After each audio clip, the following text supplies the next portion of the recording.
अक्सर हम दो तरीके के इन्वायरमेंट में रहते हैं। पहला, जहां हमें लगता है कि मेरे आसपास वाले सभी लोग इम्प्रूव हो रहे हैं बट मैं अभी वही हूं, ना तो अपनी लाइफ में कुछ अचीव किया है ना ही कोई स्किल सीखी। एंड दूसरा, जहां हमारे आसपास ऐसे लोग होते हैं ना तो वो खुद कुछ करते और ना ही हमें कुछ करने देते। बट तुम्हारा कैसा भी इन्वायरमेंट हो, अब टाइम आ चुका है खुद को चेंज करने का। तुम खुद को पिछले कई सालों से चेंज करना चाह रहे हो, तुम वो सब अचीव करना चाहते हो जिसके तुमने सपने देखे हैं, बट फिर भी ऐसा क्या है कि तुम अपने गोल्स अचीव नहीं कर पा रहे हो। तो इसके पीछे एक ही रीजन है, तुम्हारी मेंटेलिटी। देखो, हमारी लाइफ की हर एक एक्टिविटी के लिए हमारा ब्रेन रिस्पॉन्सिबल होता है एंड यही रीजन है कि हम कंफर्ट जोन से बाहर नहीं निकल पाते हैं, क्योंकि हम अपनी मेंटेलिटी को चेंज ही नहीं करते हैं। हम इंस्टेंट डोपामीन के ट्रैप में फंसे रहते हैं। जो लोग मेंटली स्ट्रॉन्ग होते हैं वो खुद को हर सिचुएशन में संभाल लेते हैं। इसलिए मेंटेलिटी को चेंज करके ही तुम्हारी लाइफ में रियल चेंज आएगा। तो मैं तुम्हें वो 5 पॉइंट बताऊंगा जिनसे तुम अपनी मेंटेलिटी को कम्प्लीटली चेंज कर सकते हो। ग्रोथ माइंडसेट, ये सबसे पहला स्टेप है अगर तुम अपनी मेंटेलिटी को चेंज करना चाहते हो। ग्रोथ माइंडसेट का मतलब है कि तुम अपने गोल्स के लिए कितने क्यूरियस हो, नई स्किल सीखने के लिए या फिर कोई नया काम करने के लिए। एंड ये बस इतना ही नहीं, असली ग्रोथ माइंडसेट को तो तब देखा जाता है जब तुम फेल होते हो। उसके बाद अब तुम कितने क्यूरियस हो, क्या अब तुम्हारी एनर्जी वही है जो फर्स्ट टाइम थी। देखो, फेल होना कोई बुरी बात नहीं, फेल होकर भी तुम ये सीखते हो कि अगली बार हमें क्या मिस्टेक नहीं करनी है। इसलिए फेलियर के बाद भी उसी जोश और वही एनर्जी के साथ उठो। यही असली ग्रोथ माइंडसेट का साइन होता है। मत सोचो कि मैं फेल हुआ या रिजल्ट अच्छे नहीं आए, बल्कि तब तक मेहनत करो जब तक अपने गोल्स को अचीव ना कर लो।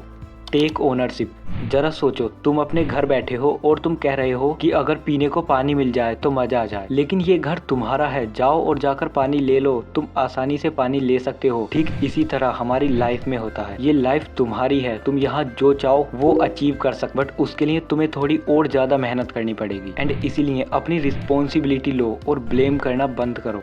लॉन्ग टर्म विजन, अब जब भी हम अपनी लाइफ चेंज करने की कोशिश करते हैं हम बस ये सोचते हैं कि अब बस अपनी पूरी लाइफ चेंज कर दूंगा। अब ये सोचना गलत नहीं है, बट फिर हम सारी चीजें एक साथ करना शुरू कर देते हैं, जो बिल्कुल गलत है। तुम्हें होलिस्टिकली सोचना होगा, जो प्रैक्टिकल वे है उनसे अपनी लाइफ चेंज करने की कोशिश करो। अब अगर तुम लॉन्ग टर्म सक्सेस चाहते हो तो उसमें टाइम तो लगेगा ही। सॉल्यूशन ओरिएंटेड, हमारी लाइफ में हजारों प्रॉब्लम्स होती हैं, बट अगर तुम डीपली उनका सॉल्यूशन ढूंढने बैठो तो तुम्हें एक प्रॉब्लम के कई सॉल्यूशन मिल जाएंगे। देखो, प्रॉब्लम तो सभी की लाइफ में होती है, ये कोई बड़ी बात नहीं है कि तुम्हारी लाइफ में ही प्रॉब्लम है, बट हम प्रॉब्लम को इतना बड़ा बना लेते हैं कि उसके सॉल्यूशन पे ध्यान ही नहीं देते, जबकि हर एक प्रॉब्लम का सॉल्यूशन हमेशा उसके आसपास ही होता है। बस जरूरत है तो उसे ढूंढने की, पहचानने की।